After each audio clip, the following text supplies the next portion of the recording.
The British government is working to reduce the number of people moving to the UK ahead of a general election expected this year. It is tackling migration from a number of angles, but its flagship pledge has been to stop small boats. Tens of thousands of migrants cross the English Channel unofficially each year, an act that was criminalized in 2023. Julia Chapman reports.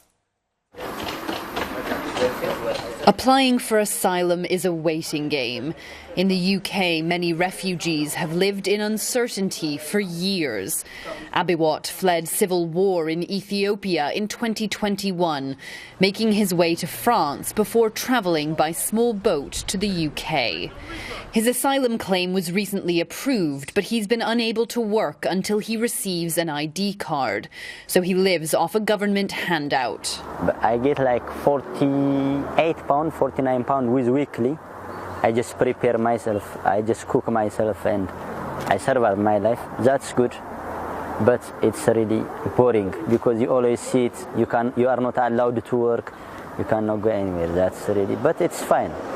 I don't believe this government because so many asylums coming, I know. While migrants wait to be processed, they're housed in various forms of temporary accommodation. To save money, the Home Office says it's closed 50 hotels and is planning to close more in the months to come. Migrants who had been living at this hotel in East London were given 8 days' notice to pack their bags. Many of them weren't told where they were moving until the last moment. The government says it's working with accommodation providers to limit the impact on those being relocated. Some are being moved to large facilities like air bases and barges, which are cheaper than hotels. Among the most controversial is the Bibi Stockholm, which has been described by critics as a floating prison. One asylum seeker is believed to have taken his own life on board. The former head of the border watchdog warns helplessness and boredom at these sites could lead to violence. The government says it takes the physical and mental health of asylum seekers very seriously and is moving quickly to process claimants. Last year we cleared the equivalent of 92,000 legacy asylum claims, and we processed a total of over 112,000 claims, largest volume in 2 decades. The total asylum backlog is now at its lowest point since December 2022. Recruitment of processors continues, and we will continue to review and improve our processes to accelerate the decision-making from here on in. No, you don't. That's a no. But those efforts have consequences, which caseworkers at this migrant charity in Colchester have seen firsthand.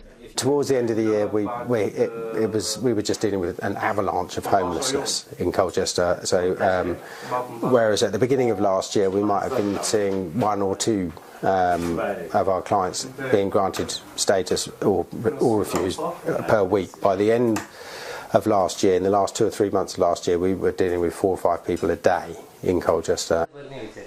There are still 100,000 people in Britain's asylum system. The government is trying to deter others from joining their numbers. It's pushing ahead with a plan to deport some migrants to Rwanda, although it's been hampered by legal and political challenges. The policy has been branded cruel and incompatible with the UK's human rights laws.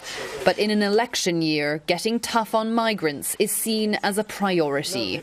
Julia Chapman, CNA, London.